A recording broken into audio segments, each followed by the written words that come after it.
자산운용자의 삶과 증시각도기의 삶. 요즘 하루 24시간도 부족한데요. 흑삼전탕 먹은 날과 안 먹은 날은 방송에서도 티가 납니다.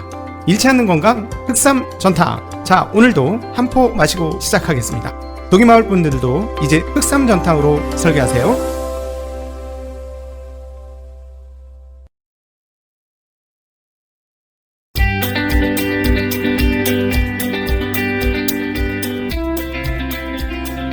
가기사는 증시각도기. 안녕하세요, 증시각도기 시청자 여러분, 투자자 여러분. 멋진 아침 10월 28일 목요일 아침이 밝았습니다. 네, 사랑하는 시청자 여러분, 투자자 여러분, 그리고 도기마을 여러분, 그리고 지금 생방으로 듣고 있는 네이버 오디오 클립 청취자 여러분, 팟빵 여러분, 반갑습니다.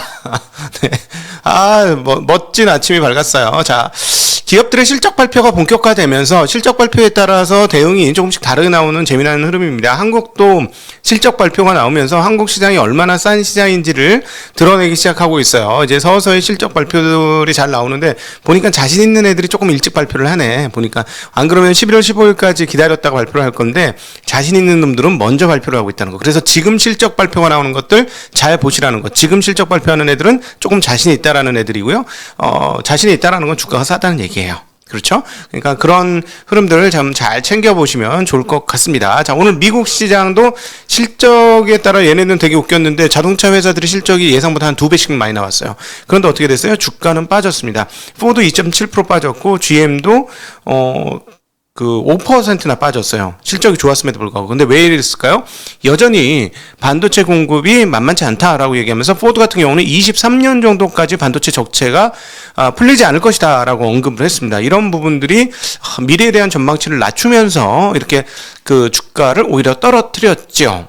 반면에 생생하게 기업 실적이 살아있고 유지가 되고 있는 빅테크 기업들이 기술주 전반 나스닥 지수를 캐리를 했습니다.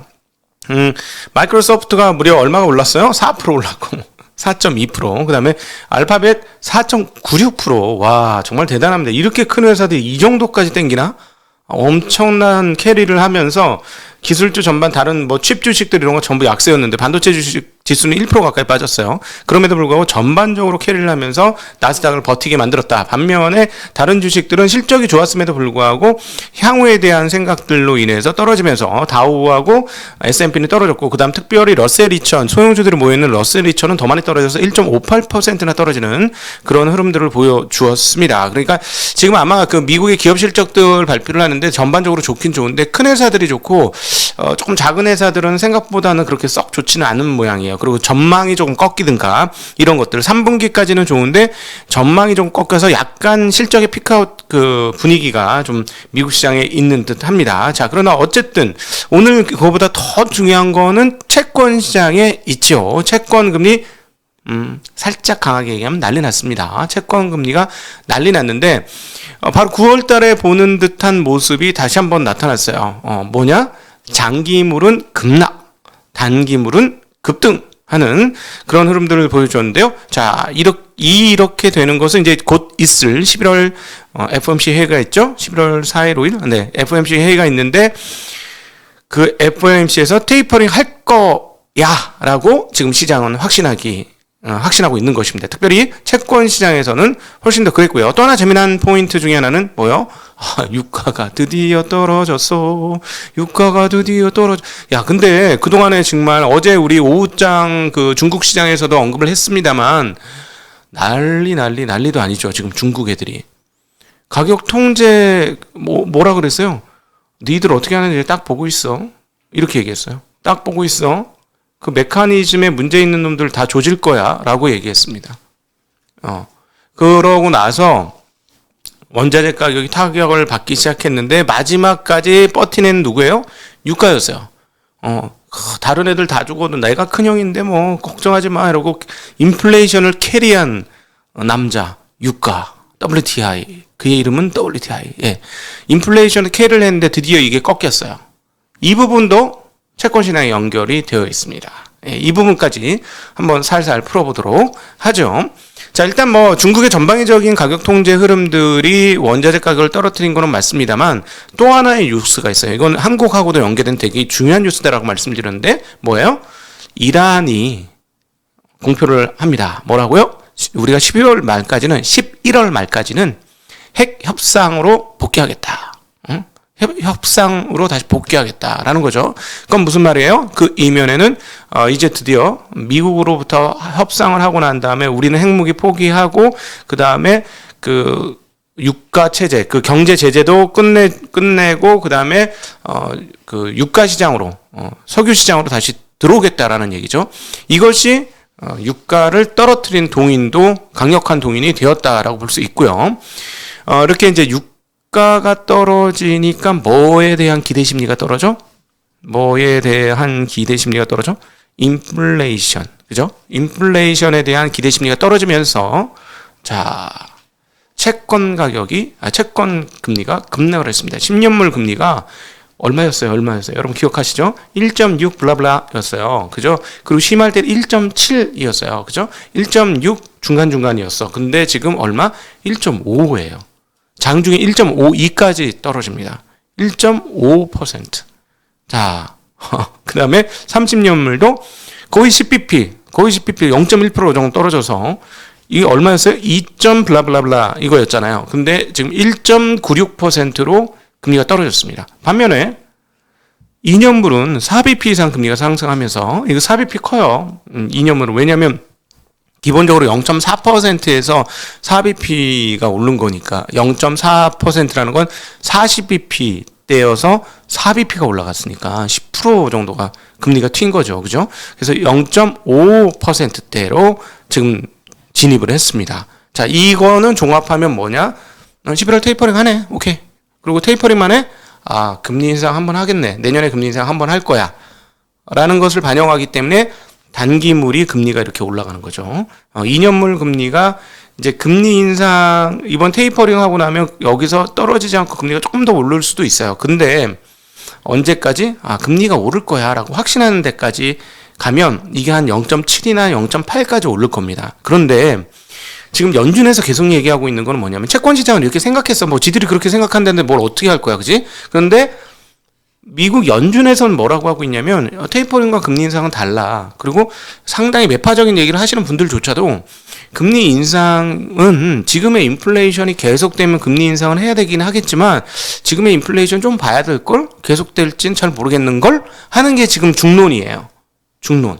그리고 게다가 투표권이 있는 사람들 중에서는 한 명 정도를 제외하고는 금리 인상을 해야 되겠다는 사람이 아직은 없어요. 그런데 채권 시장은 그렇게 지금 생각을 하기 시작했다는 거죠. 그럼에도 불구하고 아직까지 버퍼는 2년물 금리 기준으로 0.2에서 0.3% 정도의 버퍼가 있어요. 위로 금리 올라갈 수 있는 버퍼. 이게 무슨 말이냐? 금리 인상이 실제화될 거라면 더 올라간다는 거죠. 단기 금리는. 그런데 반면에 인플레이션이 떨어지고 나니 우리가 9월 달에 겪었던 바로 그 일이 벌어지죠. 경기는 별로 안 좋을 것 같은데? 그리고 금리를 한 번 올리는 것까지는 그럴 수도 있을 것 같은데 금리 2번? 지금 그 선물 시장에서는 금리 예상치가 나오는데 금리 예상치는 내년에 한 번 올린다라는 의견과 2번 올린다라는 의견이 박빙으로 같이 올라와 있어요. 한 30%대까지 가능성을. 그러니까 일단은 금리를 다 올린다고 보는 건 거의 80% 넘는데 그 중에 이제 반반이 한 번 또는 2번으로 갈라져 있거든요. 금리 올릴 게.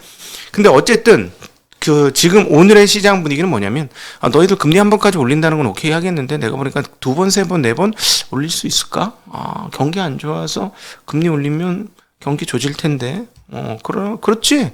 우리는 그렇게 보여. 라고 하면서 채권의 강세론자들이 다시 시장으로 뛰어들었다. 그래서 채권 금리, 장기물 금리를 이런 수준으로 꺾었다라고 보시면 돼요. 지금 이거는요, 채권 가격이 이거를 환산치면 뭐 정확한 환산은 아니지만 주식시장 시장 자체가 한 2% 오른 느낌? 아주 그 채권 가격이 많이 오른 겁니다. 이 정도면. 그래서 이런 흐름을 보여주었다라는 거, 보시면 될 것 같고요. 그 다음에 유가는 앞서 언급드렸던 대로, 이란의 협상 복귀가 가장 크게 영향을 미쳤다고 봐야 되고, 두 번째는 중국의 타이트한 관리가 시장에 영향을 미치고 있다. 그래서 뭐 다른 그 원자재들은 지금 가격이, 뚝뚝 떨어져요. 그 구리도 오늘 또다시 2% 빠지면서 10,000 넘었었잖아요. 9,577달러로 떨어졌고, 비트코인도 이제 고점을 좀 찍은 것 같습니다. 고점을 찍으면서 후룩 떨어지고 있어요. 지금 58,000달러대로 후룩 떨어졌습니다. 그래서 그러니까 하여튼 고점에는 들어가지 마세요. 고점에는 들어가면 진짜 항상 위험해. 그건 고점에서 빠지면 이렇게 좀 많이 빠지니까 항상. 그래서 이쪽도 지금 조금 여기서 모르겠어요. 잘. 네, 그렇습니다. 이더리움과 비트코인이 각각 4% 이상 빠졌고 지금 그런 상태입니다. 기업 실적들 보면 로빈후드가 주가가 무려 10% 빠졌는데요. 가상화폐 거래 부진이 나타나면서 시장 예상치 밑도는 실적을 나타냈다고 합니다. 가상화폐가 올랐는데 가상화폐 거래 부진이라고 뜨네요. 그 다음에 앞서 말씀드렸던 포드 GM도 주가가 빠졌고요. 인텔하고 구글이 앞으로 그 손을 잡고 범용 데이터 센터용 칩을 개발한다고 밝혔습니다. 마운트 에번스 칩이라는 건데요. 그 인프라 시설 처리용 CPU라고 합니다. 이거를 만들겠다고 했는데 그럼에도 불구하고 인텔 주가는 0.81% 또 빠졌어. 맨날 빠져. 인텔이 잘해야 되는데 한국 기업은 그렇습니다. 자, 지표들 발표드리고 그다음 여러분들하고 오늘도 조금 긴 질의응답 시간을 가지려고 합니다. 내일은 조금 다른 장소에서 여러분을 만나 뵙게 될 것 같고요. 대신에 내일은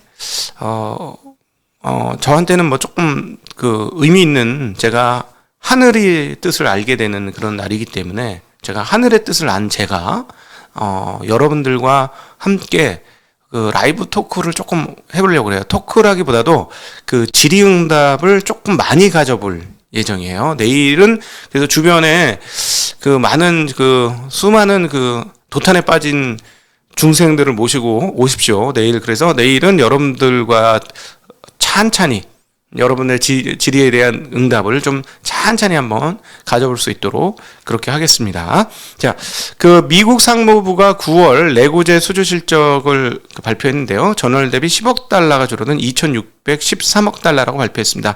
0.4%가 줄었고요. 예상치는 1% 감소하는 거였습니다. 4개월 연속 증가했는데 이번에 좀 떨어졌다고 나오고 있고요.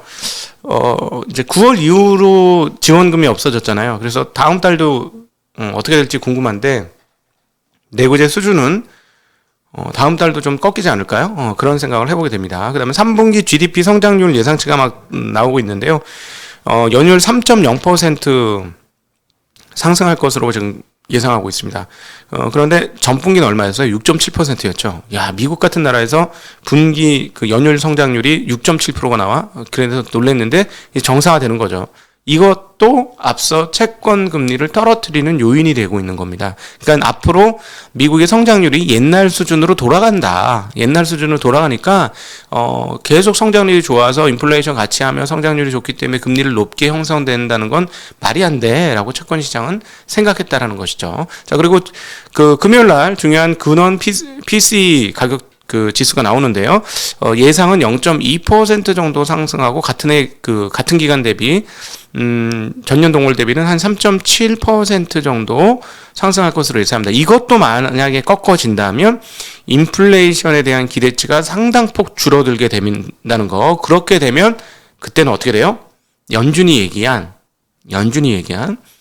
일시적이다. 지금의 인플레이션은 일시적이다라는 걸 시장이 받아들일 가능성이 있습니다.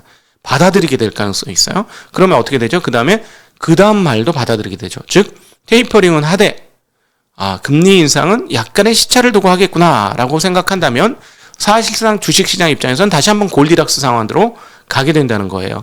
근데 미국 시장은 이제 부담이 뭐냐면 주가 너무 많이 오른 거. 지수가 사상 최고치라는 게 이게 부담이지만 주변 여건은 다시 한번 골디락스 상황으로 갈 가능성이 있다라는 점 우리가 이제 금요일과 다음 주 FOMC를 통해서 우리 확인해보는 시간을 가지게 될 것 같습니다. 자, 이제 곧 여러분들과 함께하는 질의응답 시간으로 넘어가 볼게요. 안녕.